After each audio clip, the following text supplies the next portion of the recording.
100కి 90 పైసలు అంటున్నారు కరెంట్ ఛార్జీలకు కూడా. ఈసారి ఎలా ఉంది? కరెంట్ ఛార్జీలు పెంచుతున్నాడు, నిత్యావసర వస్తువులు పెరిగినాయి,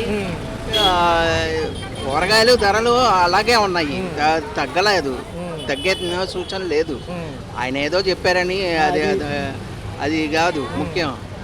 ముందర ప్రజలకి మంచి చెయ్యాలి. నువ్వు 6 పథకాలు పెట్టావు, 6 పథకాలు ఎక్కడ చేస్తున్నావు, చేస్తున్నావు అసలు ఏది చేయట్లా. చేస్తున్నట్టు చెప్తాడు కానీ అక్కడ ఏది అమల్లోకి రావట్లా. ఇదే అంశం పైన చూస్తే బడ్జెట్లో కూడా చాలా తక్కువ కేటాయించారు. అవును, బడ్జెట్లో తక్కువగా కేటాయించి అది నాశనం చేస్తున్నాడు. అసలు రాష్ట్ర ప్రభుత్వంలో ఉన్న పథకాలు కూడా అసలు అంతకుముందు 2014లో పథకాలు 600 హామీలు ఇచ్చాడు. అది ఒక్కటి చాలు కాల. ఒక్కటన్నా నిరుద్యోగులు ఏది నిరుద్యోగ భృతి ఇస్తానన్నాడు, నిరుద్యోగులకి ఇది ఇస్తానన్నాడు ఉద్యోగాలు. ఏది ఒక ఉద్యోగం ఇచ్చాడా? నిరుద్యోగులకి ఇది ఇచ్చాడా? ఏది ఇవ్వాల, నాశనం చేశాడు. అంతా బోటకం, అసలు ఏది సబబు కాదు. గతంలో నేను ఉండుంటే కనుక ఏదైతే మొన్న మాజీ ముఖ్యమంత్రి గారు ఏమన్నారంటే, నేను ఉండుంటే ఈ పార్టీకి గతంలో ఇచ్చినట్టే పథకాలు ఇచ్చేవాడిని అంటున్నారు. అవును, ఆ పథకాలు జరిగేవి, అది కంటిన్యూ జరిగేవి. అప్పు తేని ఏదన్నా తేని జరిగేవి. ఇప్పుడు జరగట్లా. ఏంటంటే అవి జరిగేవి చేయట్లా. దోచుకోవటం, తినుకోవటం. ఇసుక దొబ్బుతున్నాడు, మొత్తం ఇసుక అంతా దొబ్బేస్తున్నాడు. అయిపోయింది. వాడు నిలవబెట్టిన ఇసుక కూడా దొబ్బేశారు, మొత్తం అంతా దొబ్బేశారు. ఇసుక పాలసీ ర్యాంపుల దగ్గర ఎక్కడ అమలు కూడా కావట్లా. అసలు ఇసుక అనేది వాల్యూ లేదు, దాని ఇంకా పెంచుకుంటూ పోతున్నాడు తప్ప తగ్గేది లేదు. పవన్ కళ్యాణ్ గారు నిన్న ఏదైతే ఈ అంశం మొన్న కాకినాడ పోర్టులో రేషన్ బియ్యం పట్టుకున్నామంటున్నారు, అదానీకేమో లంచం విషయంలో జగన్ దొరికిపోయాడు, అమెరికాలో కేసు, అది అంతా బోటకం అండి. అది అమెరికాలో ఇక్కడ ఏది ఇండియాలో మోడీ దగ్గర జరగాలి కదా, జరిగింది కదా. మోడీ చెప్పిన తర్వాత రాష్ట్రానికి ఏం సంబంధం ఉండదు. మోడీ తర్వాత ఇది జరుగుతుంది అంతే తప్ప రాష్ట్రానికి అసలు మోడీ గారు ఏం మాట్లాడలేదు దాని గురించి అసలు ఏది మాట్లాడు.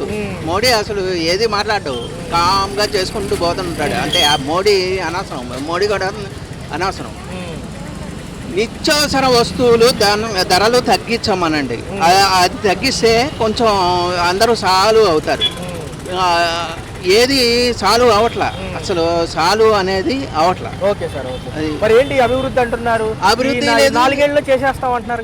ఏమీ చేయరు. అమరావతి అసలు ఏది చేయడు వాడు. ఇలాగే కాలక్షేపం చేస్తూ ఉంటాడు, అది కంటిన్యూగా జరుగుతుంది. రెండో విషయం చూసుకుంటే వాలంటీర్లు తీసేశారు. అవును, వాలంటీర్లు సెక్షన్ గురించి మాట్లాడలేదు. అసలు వాలంటీర్ ఫస్ట్ సారి ఇస్తానన్నాడు. ఏది ఎలక్షన్లకు ముందర నేను ఇస్తాను, నేను ఇది చేస్తాను అని చెప్పాడు. వాలంటీర్లకి ఏమీ చేయలే. ఇప్పుడు ఏమంటున్నాడు, అది అసలు ఎగనామం కొట్టడానికే ఇది చేయడానికే చూస్తున్నాడు. మరొక అంశం ఏంటంటే, ఈ సీజ్ చేసిన బియ్యాన్ని మళ్ళీ పోర్టులో తరలిస్తుంటే పట్టుకున్నారు. ఇలా హయాంలో సీజ్ చేసినాయి అంటున్నారు జనం. మరి ఎలా చూడాలని? అది ఫస్ట్ నుంచి ఎప్పుడు 2014 నుంచి అది పోర్టు వెళ్తూనే ఉన్నది. అది బయటికి చెప్పట్లా. ఈ టైంలో వీడి టైంలో జరిగిందని వీడి మీద నెడుతున్నారు. అంటే మనోహర్ గారు ఆల్రెడీ సీజ్ చేశారు గోడౌన్లో. అయ్యే బియ్యం మళ్ళీ హడావుడి కోసం బయటికి తీసుకొచ్చి వేస్తున్నారు అంటున్నారు. కానీ 6 నెలలు ఇప్పుడేంటి సార్, వాళ్ళు ఏం చేస్తారు సార్? అయిపోయిన దాన్ని మళ్ళా ఎందుకు ముందరని అన్ని అబద్ధాలే. అందరికీ తెలుసు, జనాలందరికీ తెలుసు. తిట్టుకుంటాం, బాధితులు అంతవరకు తప్ప ఏం కొత్తగా కరెంట్ ఛార్జీలు భారం కూడా రాబోతుంది. ఎవరు వచ్చినా ఏం చేయలేరండి.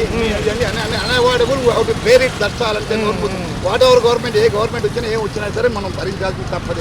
వాళ్ళు ఒకరైతే వీళ్ళు వాళ్ళందులో పెంచితే ఇంకో దాంట్లో పెంచుతాము. ఏదైనా పెంచడం తప్పదు. కాబట్టి అది ఎడచేపలు పొడికైపోయి అడిగి చేస్తారు. ఏదైతే ఏ ఫలాన్ని పెరిగింది ఇంకో దాంట్లో కలిసి వస్తుంది అనుకుంటే అది లేదు. అదే దాని దగ్గర టైం అంటే అది పెరుగుతుంది. కానీ యాజ్ ఏ సీనియర్ గా పోలవరం అమరావతి గురించి ఏమంటారు సార్? అంటే ఎప్పటి నుంచో వింటూ Polavaram it is very badly delayed అండి. కాబట్టి కొంచెం ప్రస్తుతం ఉన్నాయన కంటిన్యూ చేస్తుంటే last time 1924 by this time complete అయిపోయింది. బట్ యాక్చువల్గా ఆయన చెప్పినట్టు అభివృద్ధి చూసుకోవాలి కానీ ఎవరికో నాకు ఏదో 10,000 వేసి బ్యాంకులో వేసేదాన్ని మాత్రం it will not help me. But tomorrow what is my boy, నాకు ఇవాళ మీరు 10,000 వేస్తారు, నాకు గడిచిపోతుంది. What about my boy? మీరు ఏం చేయాలి, సంపద సృష్టిస్తే నేను సఫర్ అయినా నా పిల్లలు వాళ్ళు వృద్ధి చెందుతారు. మామిడి చెట్టు వేయగానే మీకు రాదు, పూత రాదు. అది ఎంతమంది ఎన్ని తరాల వాళ్ళకి ఎన్ని విధంగా ఉపయోగిస్తుంటుంది. అది కావాలి కానీ వాడికి చేసాం, వాడి బటన్ నొక్కాం, లేదా వాడికి ఇన్ని వేసాం, వాళ్ళకి అన్ని వేసాం. It's not the fair. సంక్షేమం ఎంతవరకు ఇవ్వచ్చు అంటారు? సంక్షేమము ఉచిత పథకాలు ఎంతవరకు ఇవ్వచ్చు? ఉచిత పథకాలు నిజంగా వేస్ట్ అండి. నిజంగా ఇస్తున్నారు, వయసు ఇస్తున్నారని రేషన్ బియ్యం ఎంతమంది తింటున్నారు చెప్పండి. వాళ్ళు ఇండైరెక్ట్గా అమ్మేసుకుంటున్నారు చెప్పండి. వెలిగించే 5 రూపాయలు లేదని చెప్పడమే కానీ మా దగ్గర కొనేసి ఇంకోళ్ళకి ఎవరు తప్ప ఏమీ లేదు. అది మరి మీ రీసెంట్గా కాకినాడ చూసారే, అన్ని కానీ రైస్ ఎక్కడ తెచ్చింది మీకు? వీళ్ళు పేపర్లో వేశారు కదా, వాడు ఇచ్చాడు 10 రూపాయలకి అమ్మేది. ఎవరు తినలేదండి, ఎవరు అనుకుంటారు కానీ ఎవరు భేదవాడేం కాదు. మీరు అనుకుని పథకాలు ఇచ్చండి, పథకాలు ఇచ్చిన వాళ్ళు దే ఆర్ నాట్ అంత వినే వాళ్ళు ఏం కాదు. పర్వాలేదు, ఏదో ఉన్నవాళ్ళే కానీ ఏదో నమ్మని చెప్తున్నారు అలా ఒకళ్ళు కొట్టి ఒకళ్ళు పెట్టడం కాదు. ఆల్ రైట్, నేను ఓటేసాను, మీకు నాకేంటి ఉపయోగం చెప్పి నాకేం చేస్తారు, నన్ను కొట్టి వాడికి ఇస్తున్నారు మీరు, అంతే కదా. ఏదో వాళ్ళకి లేదన్నా లేదని మీరు అనుకుంటున్నారు. ఎలా ఉండదు లేదంటే లేదనుకుంటే వాడు మీ ఇచ్చిన 2 రూపాయలు తిని మీరు 10 రూపాయలకి ఎలా అమ్ముకుంటున్నారు? Right, thank you. అది ఫోన్లేండి ఏదో అంతే కానీ అంటే తప్పదండి. వాట్ ఎవర్ గవర్నమెంట్ ఎవరు కమిషన్. కాకపోతే ఏమిటంటే ఒక్కొక్క రీతిలో వెళ్తూ ఉంటారు పద్ధతిలోను. ఆ పద్ధతి మంచిదో కాదు, కొంతకాలం కంటిన్యూ అవుతాయి కానీ మనం అనుభవించలేము. ఇమ్మీడియట్గా మొక్క నాటిన వెంటనే మనం enjoy the fruit of it.